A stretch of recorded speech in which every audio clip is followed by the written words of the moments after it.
Right, so you're still listening to Y1025 FM. The conversation is still ongoing, and it all has to do with the creative arts industry, Ministry of Tourism, Arts and Culture.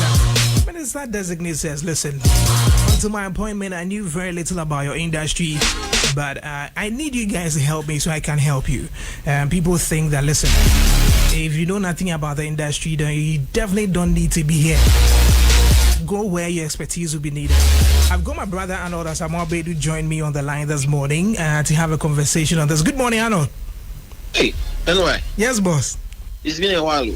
I do. It's a industry. You to me actually your money come, you dog boys. Hey, where that money come from? Your money can start dog you, boss. Oh no, me say I won't come the airport there. Say yes, I'm on for best shower. Yeah. And remember, you didn't say me buying a make a credit, me Brian will video. Only problem. How about what's up, nice one, but I hope everything is okay. Everything is okay by the grace of God. I hope you guys are doing well. We are doing amazing. Thank you very much for joining us this morning. Anytime. So I'm pretty sure you've heard the conversation. You've seen what's going on. The minister-designate says, listen, guys, I mean, I wish I was introduced to your industry earlier. There's a lot of potential, but unfortunately, I don't know so much about it. You guys should help me so that I help you. People say, listen, if you don't know much about the industry, with just about 8 months or 7 months to go, there's virtually nothing you can do. People feel he should be going where he has an expertise in and not in the industry. I just also feel, listen, he can learn on the job, so why don't you give him the opportunity? I don't know what you make of this. Firstly, I would give it to the minister designate for being open, being blunt, and being true to himself. If I were one of his advisors, I wouldn't have allowed him to make such commentary.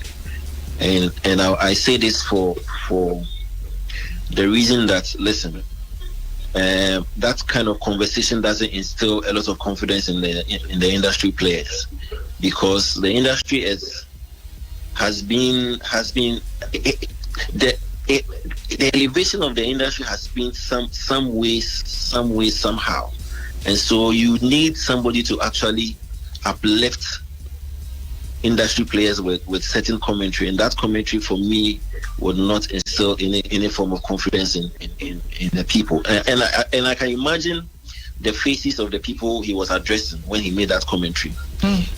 Regardless, having knowledge in the field is not a prerequisite, because if you actually do your check, you actually figure out that almost all the ministers that we've had that have had oversight over the ministry, many of them, or a chunk of them, were not industry people, if I can say, quote unquote. They came from other industries, other departments, other fields, and they are given the responsibility of overseeing our sector. From Elizabeth Ejari to Catherine Afeku to the other woman, and even the most recent one, Awao was not an industry. Dr. Awao was not.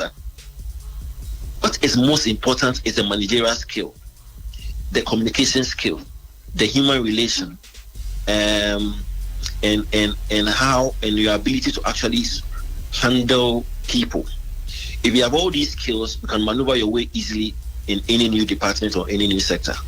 However, if you have pre-knowledge, if you have an understanding of the industry that you've been given the responsibility to oversee, it goes a long way of ensuring that you have good management.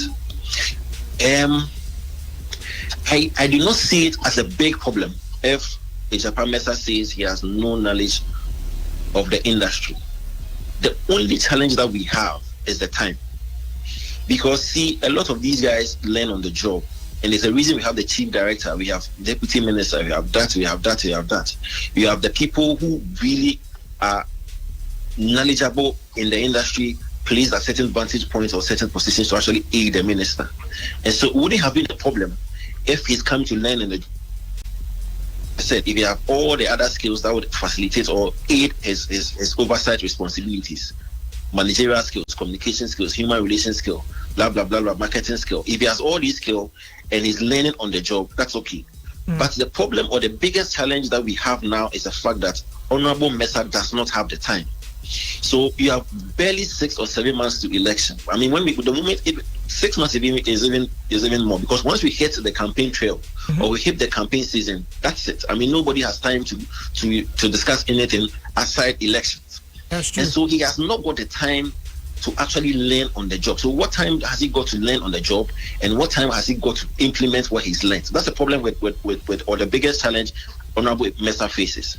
If he had 4 years, that you will give it to him. 4 years can at least learn about the job, but he has barely 7 months, and that's where the problem is. He has not got time to learn on the job. And why? A couple of months or weeks ago, when the president actually nominated Honorable Mercer, I said, listen, I had wished the job was given to Marco Mante. Because Marco Mante, apart from him being an industry person, he's been deputy minister for 2 or 3 years. Yeah, about 3.5 years. 3.5 years. For the last part of the year, why won't you give him the job? Because the deputy minister, we all agree, or we attest to the fact that the deputy has not got the room to operate as a substantive minister. He's only aiding the substantive minister to execute. Yeah. And so if he has been deputy minister for 3.5 years, and also for the fact that he's an industry person, for the last year to close your tenure, why don't you give him the job? And so I had always admonished that the president should have given Okreku Mante the job to complete the term. But for me, this call from Mercer, the time is not there. Only time. In as much as he doesn't have the time, he's still making promises. He says, listen, these amphitheaters that were promised you and all that, they should be completed by the end of the year. I mean, in as much as he doesn't have the time, don't you think it's wild for him to be saying this for a project that have stalled for all this while? For me, again, if I were one of his advisors, I would have tasked him to do some research, do some due diligence, especially for somebody who doesn't know or did not know anything about the industry. I would have advised him actually to have done his research, do some due diligence before making some such utterances, because he's emanating from a party that is known for making failed promises or promises that have not been fulfilled. And so if I were him, based on the research that I would have done or the consultation that I would have done, I would not have made such a comment, because this party, this MPP government, has been plagued with a lot of promises that have gone unfulfilled. So he shouldn't have even, ventured into that arena of making promises. That for me was a howler. I mean, he shouldn't have, because we know this party, we know this government, and on all the promises that have not been fulfilled, including these amphitheaters. If he had done his research, he would have found out that the former minister, the deputy minister, are on record to have given dates, periods, as to when the amphitheater would be completed. That's why I said, if he had done his research, he should have done his research. He should have analyzed the commentary that had been given by his predecessor and his deputy minister. If he had done his research, I'm not sure he would have made that commentary or that promise. That's for me was a blunder on his side. Well, so for you, your only challenge is the fact that, I mean, you don't really have a problem with the fact that he doesn't have foreknowledge about industry, but I feel the timing is not the timing, like I said earlier, and I think it wouldn't have been a problem if we had like 4-year term. If we had like even a 3-year term. I mean, like I said, when you check the other ministers that have overseen the ministry, almost all of them did not have knowledge, or they did not have industry practice, or they were not practitioners. Would you then say that perhaps is the reason why the industry itself is suffering? It could be a factor. I will not have a problem with anybody that comes to that argument, because over the period we've always been touting for somebody to come from the industry. But you see, you can also have somebody from the industry who may lack leadership skill, who may lack managerial skill, because it goes beyond having knowledge of the industry. Yeah. Being a minister, you need to have a lot of skill. You need to have a lot of expertise that goes beyond just having knowledge of the industry. Leadership skill, managerial skill, human relations skill. So if you could actually have an industry person who may lack all the other requisite, all the necessary skills to ensure that he would have a very good tenure. And so for me, it's not really a problem if that person is serious about the job and is willing to learn. The only problem that, and again, you can actually check other ministers. Most of them are not industry people. Minister of Education, Minister of Energy, Minister of this. Once you have the other skill that will really complement your efforts in that ministry, you are good to go. Unfortunately for our minister, he has not got the time. That's the only challenge that he has. He has not got the time at all because the industry is vast. People underestimate the vastness of our industry. So how long is he going to take to learn under the music industry, the movie industry, the theater industry, bees making industry, the art, the drawing industry? Got time. That's the only challenge. And for me, I think it's he may not do much. He may not do on your head. Kwame Dai says on Yashi, he's just marking occupying space. On Yashi because the project the predecessor left for him. His biggest, what he has to focus on is the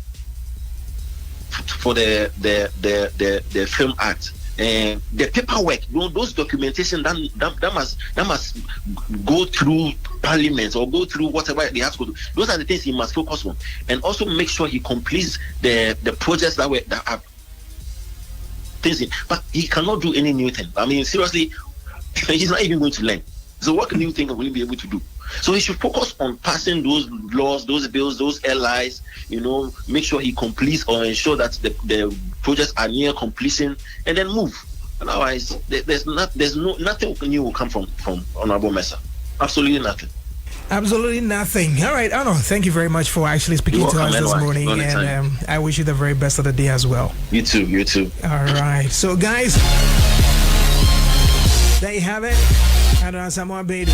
He says, listen, I mean, if you check the history of the sector, ministers and all that, almost everybody who's been appointed has had very little to do with the industry before the appointment. And for him, I mean, if he had enough time, maybe he could have learned and implemented other things. Now, for the fact that, listen, you've got few months, also on Timinyashi. And that's basically what my people have been saying in the studio as well.